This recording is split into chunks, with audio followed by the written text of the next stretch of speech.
Bu uyda yotsangiz kechki payt devor qulab tushmasmikan deb uxlaysiz.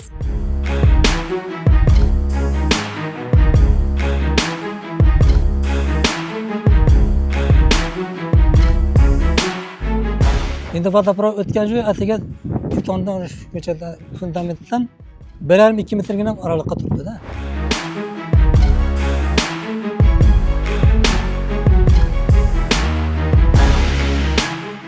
Oxiri o'zimizga aybdor qilib o'tiribdi.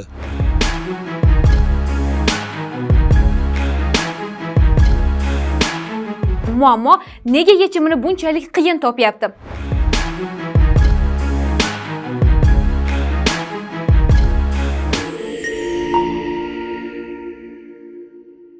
Navoiyda yoki muammolar shunchalik ko'p va yoki uni hal qila oladigan mutasaddilar kam. Chunki Demokrat.uz aholi murojaatlarini o'rganar ekan, eng ko'p Navoiy viloyati bilan to'qnashyapti. Biz Navoiydagi firibgarliklar, ikkiyuzlamachiliklar, nohaqliklar haqida gapirgandik. Bugungi mavzuyimiz biroz boshqacha. 2014-yildan beri 10 yildan oshdi. Aholini qiynab kelayotgan, kechasi uxlaganda vahima bilan yotishga majbur qilayotgan bir qurilish firmasining aybi haqida. Ushbu aholining hal qilinmagan, hal qilinmayotgan, vaholanki hal qilinmoqchi ham emasga o'xshaydigan, balki murojaati ochiqchasi achinarli holat.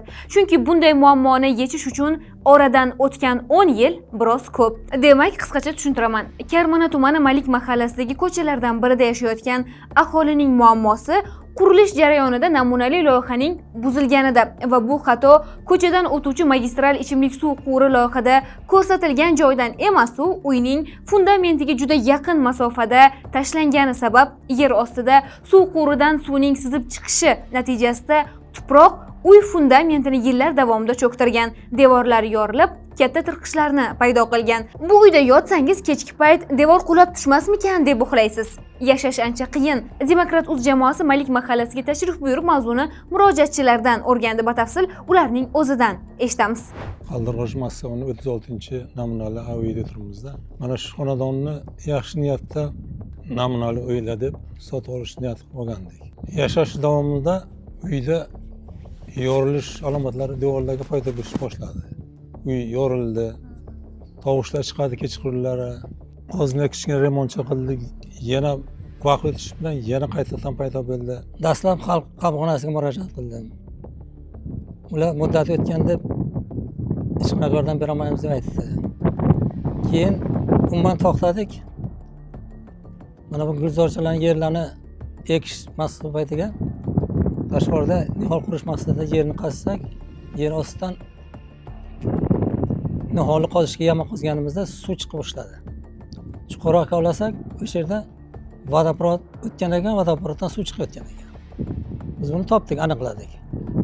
Endi vodoprovod o'tgan joy atiga betondan ko'chada fundamentdan 1,5-2 metrgina oraliqqa turibdi-da. Keyin bildik, haqiqatan ham ichkarida suv qayerdan qalqigan, nimadagi yamadagi suv qayerdan paydo bo'lyapti, hammasini o'rgandik. Qisqasi uy avariya holatiga kelib qolganda, qurish paytida loyihaga amal qilinmagan. Agar suv quvuri loyihada ko'rsatilgan uyning fundamentidan himoya masofasi saqlangan holda loyihada ko'rsatilgan bo'yicha minimum 6,5 metr masofadan keyin tashlanganda edi, yer osti jarayonida quvur tabiiy ofatlar bilan yorilgan paytda ham yer ostida suv chiqqan paytdan quvurda fundamentga bunchalik ziyon yetkazmagan bo'lardi. Uyni uyga shikast yetkazmasdi. Natijada suv chiqib, beton ostini o'ygan, tuproqlarini zichligini barbod qilgan, fundamentni cho'kishgacha olib kelgan. Imoratimizni ko'cha tomoni, ya'ni asosiy balkalar, tom plitalari minib turgan 3 ta uy xonaning yaxlit devori kunchiqar tomoni 12 santimetrga, bu tomoni 9 santimetrga cho'kkan. Yana devorda og'ish bor. 6-7 joydan bo'lak yorilgan va beton cho'kkan. Devor alohida bo'lib qolgan, yorilib. Chunki buni fundamentini tagidagi zichlanish qanchalik mo'rt bo'lganini uni aniqlashning iloji yo'q. U cho'kish yillar davomida davom etishi tabiiy u. To'xtamaydi. Mumkin emas to'xtashi. Chunki betonning ostini suv yuvib ketgan. Xudo ko'rsatmasin birdan o'tirish mumkin uy. mo'rt suyakni girdini o'ragan bilan yerda uni fasad qismi ham yo'qoladi. Ko'rinish yo'qoladi uyda. Boshqa formalar uylardan ajralib turadi. Yerda odamzod yashagandan keyin sotishi bor yoki bir umrga avariya bo'lgan uy degan nomni olib qoladi u. Ko'rinishni yo'qotib. Hech qanaqa ziyon yetmagan degan xulosa kelyapti ular o'zicha uyda. To'liq ta'minlashga bermagan, qayta qurilishga ko'rsatmagan deb. Qurilishda bitta termin bor. Suddagilar yaxshi bilsin. Joriy ta'minlash deyiladi, o'rta ta'minlash deyiladi, kapital ta'minlash deyiladi. Qayta qurish degan so'zlar ishlatilmaydi. 3 martami 4 marta yutdik biz sudga. Biz foydamizni chiqarib berdi, o'ndirilsin dedi. Ijro kelganda amalga oshmaydi yo qayerdandir zo'rdek tegirmon yurtadimi? Prokuraturadan telefon bo'ladimi? Protest kiritildi deydi, u deydi, bu deydi, shular turadi. Yana 6 oy kutamiz, yana 3 oy kutamiz. Mana shunaqa qilib oxirgi marta mana oxiri o'zimizga aybdor qilib o'tiribdi. Nimaga bizdan noto'g'ri o'qigan ekanimiz? Bizani ustimizdan o'zgazlikda shikoyat berilmish. Bizani sarson qildi deb.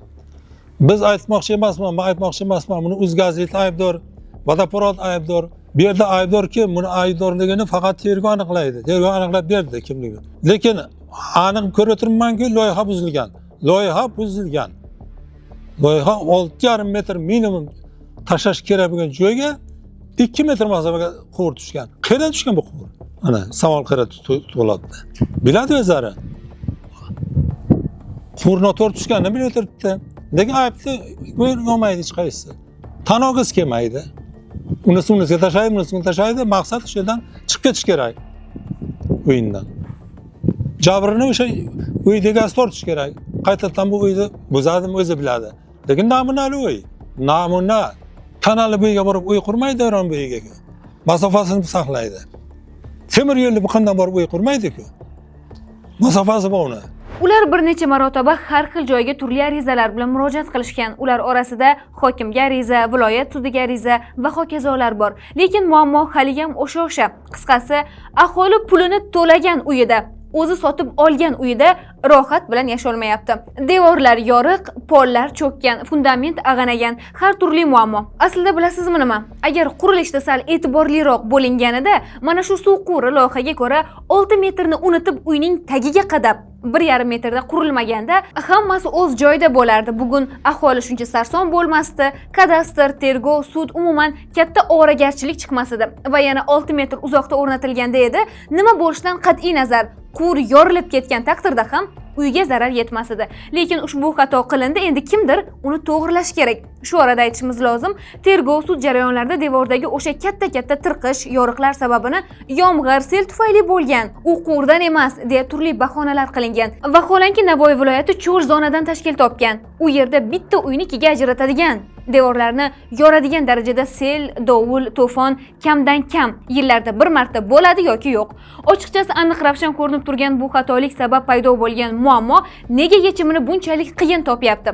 Qayta sudda yutib chiqayotgan murojaatchilar nega yana sudga taftish arizasi kirityapti? Chunki sudda yutib ham hal bo'lmayotgan muammosi bor. Biz mas'ul idora vakillaridan aholi murojaatini tez orada ko'rib chiqib, aniq yechim va chora topilishidan umid qilamiz. Eslatib o'tishim joiz, dasturimiz kimningdir kamchiligini topishga, qaysidir vakillarning ishidan ayb qidirishga qaratilmagan. Shunchaki fuqarolarni qiynayotgan muammo vazifasi doirasida bo'lgan mas'ullar tomonidan hal qilinishi ko'zlangan xolos. Muammo hali yechimini topmadi, demak bu mavzuning hali davomi bor. E'tiboringiz uchun rahmat.